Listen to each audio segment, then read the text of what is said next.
Hello, I'm Anne Riddell, and this is Science and You. April celebrates Earth Day, and we couldn't think of a better place to host the show than right here, the Fabien Cousteau Ocean Learning Center.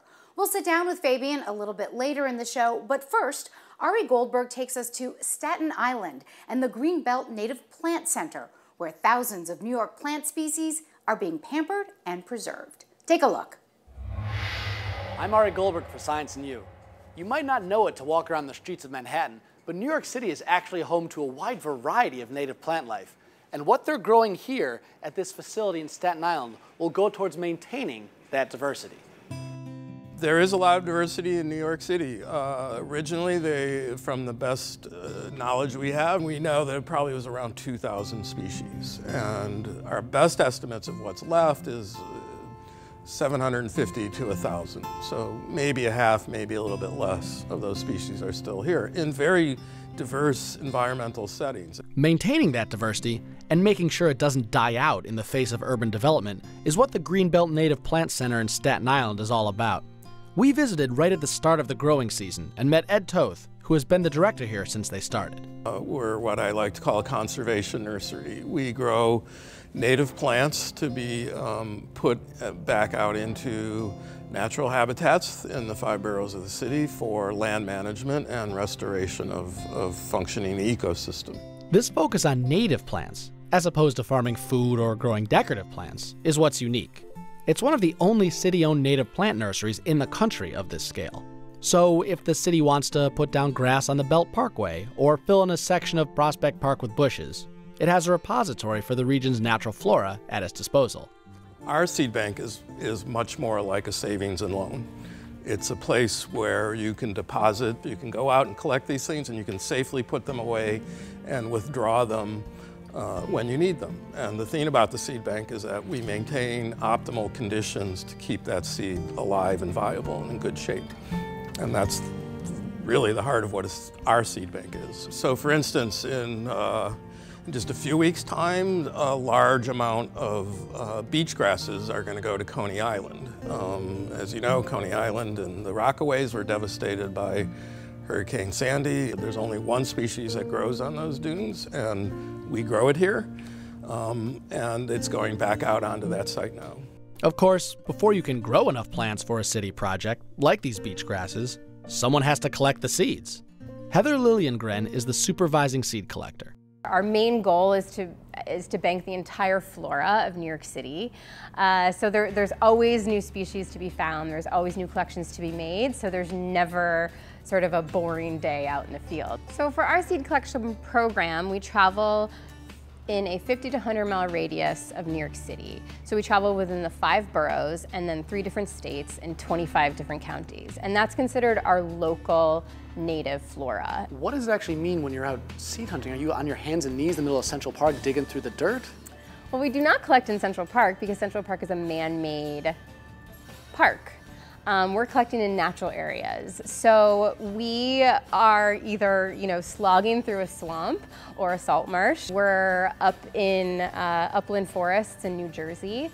We are out in beach habitats in Long Island. Everything's done by hand collection. So I'm out there in the field with a backpack full of collection bags, and I'm just stripping or pulling or picking the seeds when they're ripe and ready to be collected. I've always said that every seed is a possible plant. So each seed that I collect is so important, and I spend so much time and effort cleaning that seed and making sure it's properly packaged and put into our seed bank. So when you actually see it come to fruition and grow to that plant that you hoped it could be, it's amazing. Once the seeds are collected, they can be stored in the cool, dry air of the seed bank to be cataloged and kept for future use, and to be grown in the nursery for any project the city might need.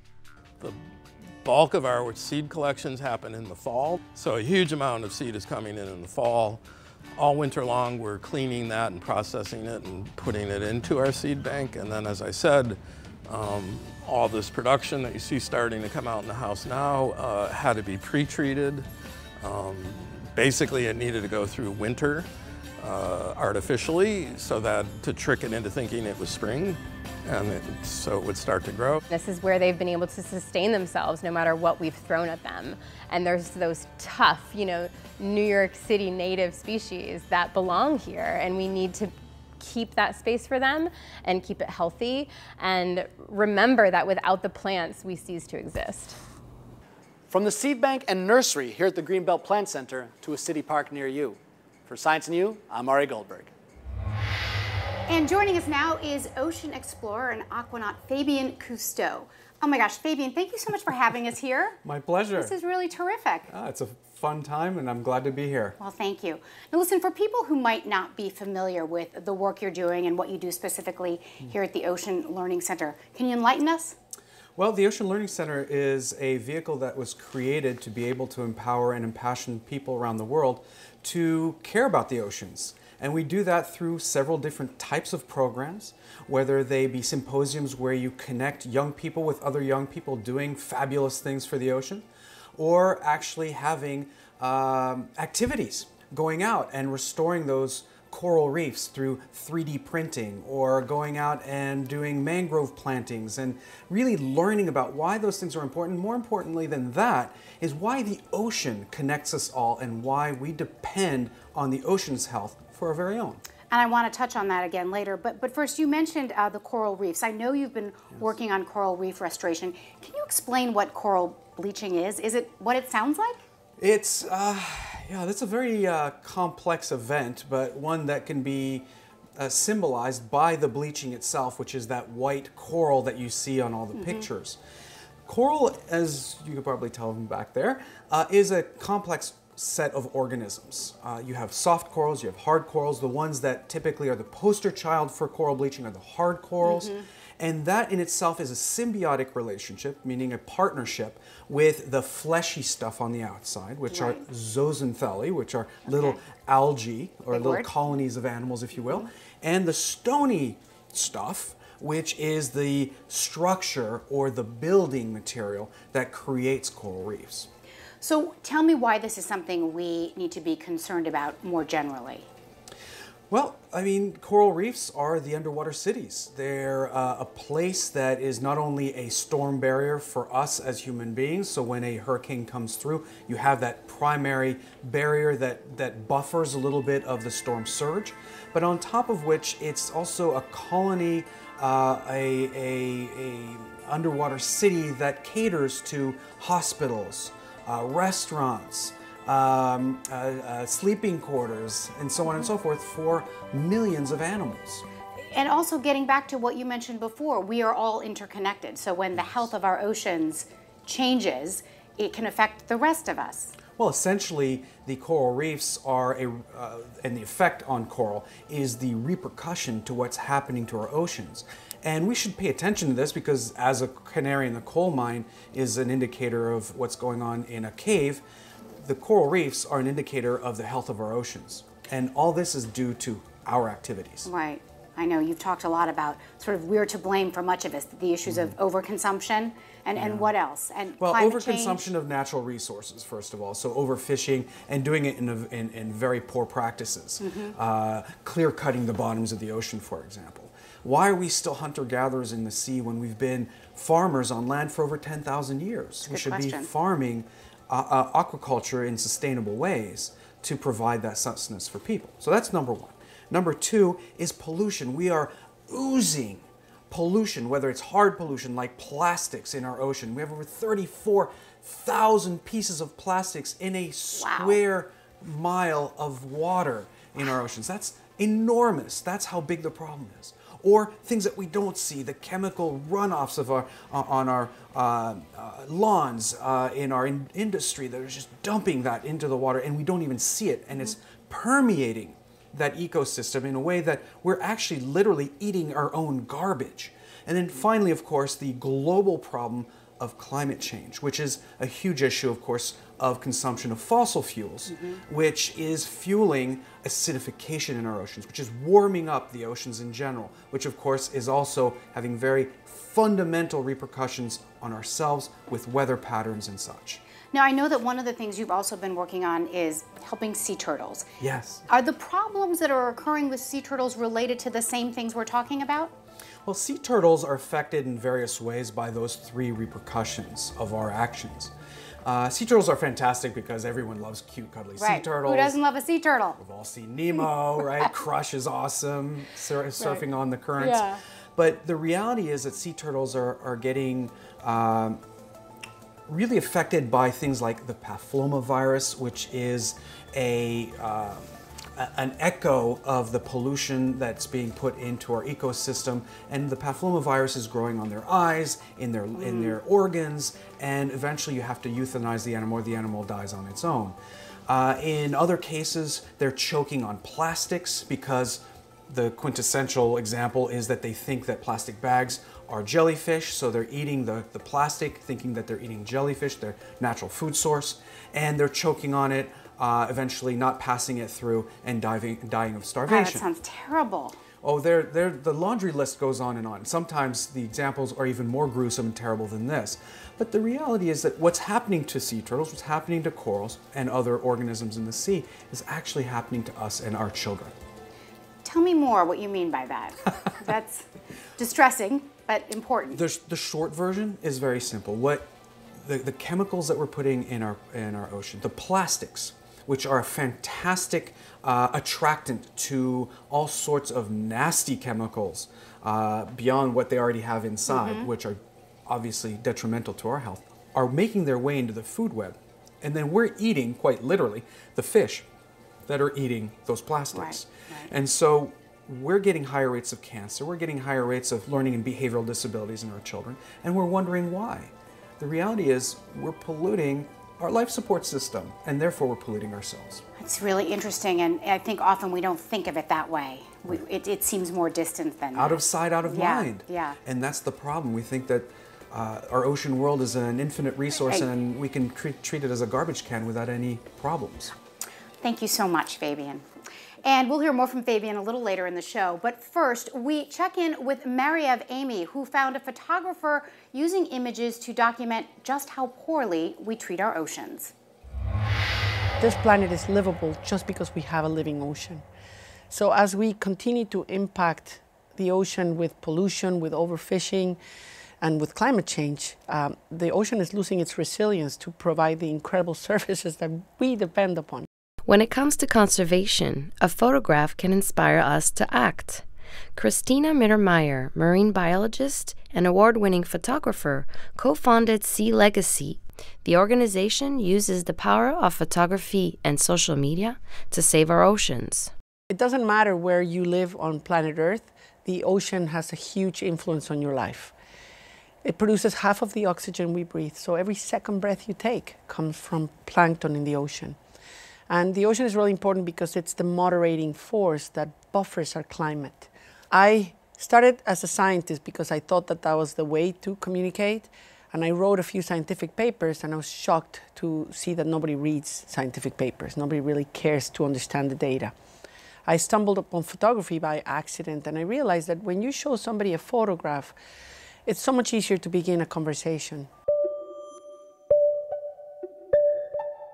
At its core, SeaLegacy is a team of some of the best filmmakers, photographers, and storytellers in the world that specialize on natural history and especially on the ocean. We started getting this huge online and social media following. So within a couple of years, we had almost 1 million followers. And we decided that that was a great opportunity to start doing campaigns, to call on those followers to help us, sign a letter or a petition. And then we started raising money, and we realized that we are raising so much money that we can actually start investing in solutions on the ground.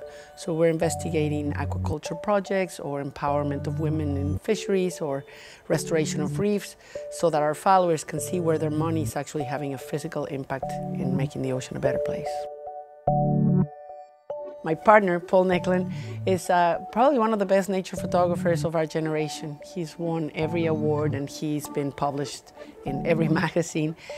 And his concern for the ocean also comes from the fact that he grew up in an Arctic village, in an Inuit village in northern Canada. And he grew up with polar bears and with walruses, and for him it's very personal to see the polar regions disappear. We've done 3 expeditions to the polar regions this year, and what you see is that the sea ice is really melting and that all the animals that depend on the sea ice are in real trouble. There's a huge krill fishery. So these industrial boats go down there and they vacuum the krill, the little shrimp that all of these other animals eat. So this year, 50,000 penguins in a colony starved to death because we are taking their food. And it's easy to see. If you go to the grocery store around the corner, you'll find the omega-3 pills that somehow marketers have convinced us that we need to take these pills. But these pills come from the ocean and they are the food for other creatures. So sea level rising is a huge issue that's already affecting so many people, especially in the poorest countries in the world, places like Bangladesh, India, Sri Lanka. And then, you think about 1 billion people on this planet depend on seafood every day for their daily protein. Particularly, I'm interested in photographing the place where indigenous people and nature have lived harmoniously for thousands of years, because it's disappearing very fast. But you can still find it in many places, and to me that is the most beautiful story. It's knowledge that's been accumulated through trial and error for thousands of years on how to live sustainably on Earth. And before it's forgotten or lost, I want to document it because I think we could still use it. There's at least 10 pieces of plastic in your life that you can get rid of today. Plastic bags, straws, disposable utensils. These are personal choices that are difficult to make because it's so convenient, right? And especially when nobody's looking. But they really will make the difference between a living planet and one that's really depleted of resources. So that's the easy one. You can support organizations like SeaLegacy. We just launched an online community. We are calling it The Tide, because with this massive online community, we're going to turn the tide on how the story on our oceans is going to end. And together we can make a difference.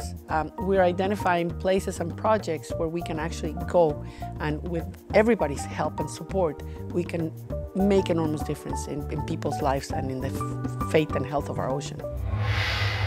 From the seas to our skies, do you ever wonder how our weather patterns work and why intense weather seems to be on the rise? Our Tinabeth Pina got a lesson in the jet stream and how that might just explain some of the extreme cold that's gripped the Northeast this winter. Wild weather. Sometimes we see it coming, sometimes we don't. It's become all too common in recent years. So what's behind it? A host of recent studies suggest that climate change is intensifying the effects of atmospheric winds known as the jet stream. The jet stream is basically a river of air that circumnavigates the globe, generally west to east, acting as a high-speed steering mechanism for storm systems, but some scientists note a new intensity. So what's at work here? Is our weather affected by a radical shift, or are there long-term cycles at work? We asked Nick Gregory, a meteorologist with WNYW television in New York, for his perspective on our changing weather patterns. My personal opinion has always been that, or has been recently anyway, that it's just long-term cycles. While we look at the jet stream as one feature, there are other features we look at over a period of months and years. And these are items such as El Nino or La Nina. Those tend to affect the structure of the jet stream, but they've been doing it for years, thousands of years. There have been a series of flip-flops in recent times. Heat waves up north and blizzards to the south. Could this be a result of a wobbling jet stream?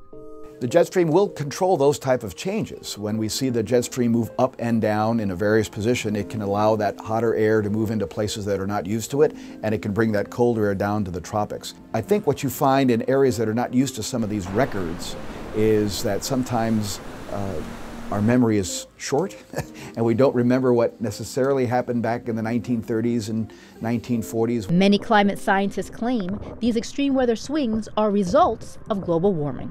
Statistically, the planet has seemed to have been warming over the last particularly 20 to 30 years. Sometimes that data has not been reliable because of how data observations have changed since the early 1900s.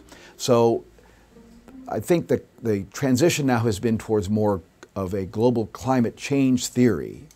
And from that standpoint, we have to look at it that the climate has always been changing. It's at what point in the change are we in our present time?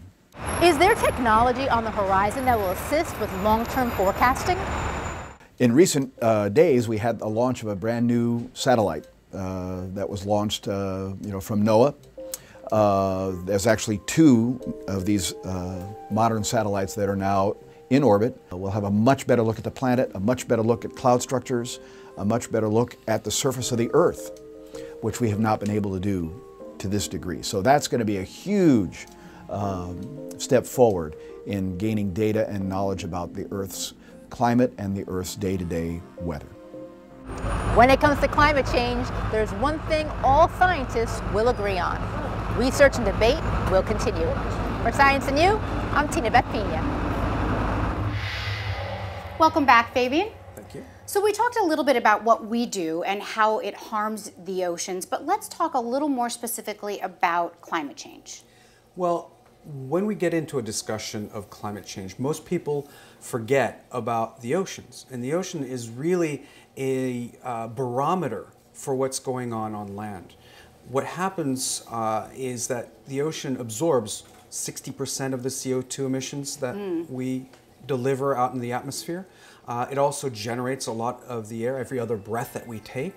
And that dynamic turn is also what absorbs the CO2, changes it into something called carbonic acid.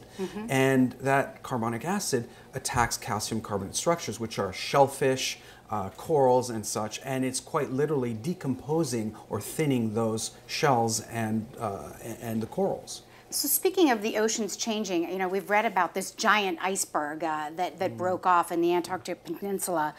How does something like that happen? Can you explain that?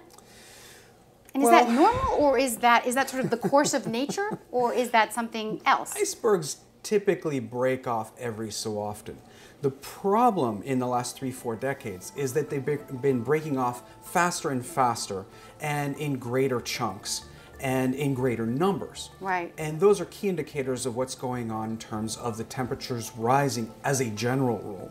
And the problem with this, aside from the polar bears not having a place to stay and eat, and aside from the Inuits not being able to fish char because the migration patterns are different now, is that becomes eventually water. These large ice cubes become water, help with the rising of the water levels all around the world, and communities that are based either on island nations or near shore are going to be heavily affected by this. Additionally, just the general premise of climate-related change is disrupting our weather patterns in such fundamental ways that someone 1,000 miles from the ocean is going to see very real repercussions not only on their crops, on their health, but also on their economy. And it was interesting in reading about that, in terms of talking about these concerns, one of the other things that apparently happens is this sort of new ecosystem is revealed that had previously been frozen. And so there's this potential, as I understand it, for the possibility of new illnesses, microbes, things kind of waking up that we didn't know about. Is that, am I sort of getting that right? And should we be worried? You're absolutely right. I mean, we're opening up Pandora's box. All these things were locked up, like the frozen methane in the Siberian Peninsula. But there's a pro and con to everything. Right? I try and see things half full. Yeah, me too. When these icebergs break off, we discover new species. And those new species, scientifically speaking, are extraordinarily exciting. But you're right. It does unlock viruses. It does unlock unknown animals that may or may not affect not only the local ecosystem in various ways, but also our very own health in some fundamental ways. It's really sort of hard to imagine that there are these things that are so discoverable now that weren't from thousands of years potentially. Alien creatures. We've explored less than 5% of our ocean world to this day. So it comes as no surprise that when things like icebergs melt, we're discovering brand new species. I find that staggering, 5%. Less than 5%. I mean, do we know more about the moon? We know more about the moon, we know more about Mars, we know more about our local solar system than we do our very ocean bottom. So, you know, Fabien, we hear so much about the topic, and then we see, in some ways, so little action taken. Right. What would you say to all of us about what we could do individually? And what could we do individually with regard to our oceans? Everyone's looking for the silver bullet for climate change. There is no such thing. We didn't get here because of one conduit. We got here because of our cumulative actions around the world. As individuals, as communities, as decision makers in our communities, our governments, our businesses, we need to take action as individuals for us and for our communities. And that can take place on many different levels, things that don't cost any more money, but in many ways give us great benefit on an emotional level, of course, but also on a very real health level. Eating healthier, lower down in the food web, for example, is one good way to do this, to creating a very real synergy that will fill up that positive bucket one drop at a time. Your grandfather famously said that people protect what they love, Yes. which seems like a very pertinent message today. What do you think he would say about the situation we find ourselves in? My grandfather was talking about the problems that we're talking about today. He was talking about them in the 1960s and 70s. And here at the Ocean Learning Center, we go by something that my grandfather used to tell me all the time as a child, which is exactly what you said. People protect what they love what they understand, and they understand what they are taught. And with that said, it's taking the science, the education and educative properties of science, translating that into something that we can all digest and comprehend, and empowering us as individuals to make that change so that we can give back to our planet what we've taken for granted. Yes, I think as you also said that we need to live, is it with the planet and not on it? Is that right? That's right. Essentially, the concept is we need to start living with the planet rather than living on the planet, because at the end of the day, this is a finite resource. This is an oasis in space. There is no other planet B. And as much as we dream about colonizing Mars and Europa, I'm going to venture to bet that not all of us will get to go there. And I'm definitely certain that it will never be as beautiful as planet Earth. All right. Fabien, thank you so much. We could not be more appreciative of all your time. So thank you for that. And thanks for all you're doing. Thank you very much. And that is our show for today. From the Fabien Cousteau Ocean Learning Center, thanks so much for joining us. I'm Anne Riddell. We'll see you next time on Science and You.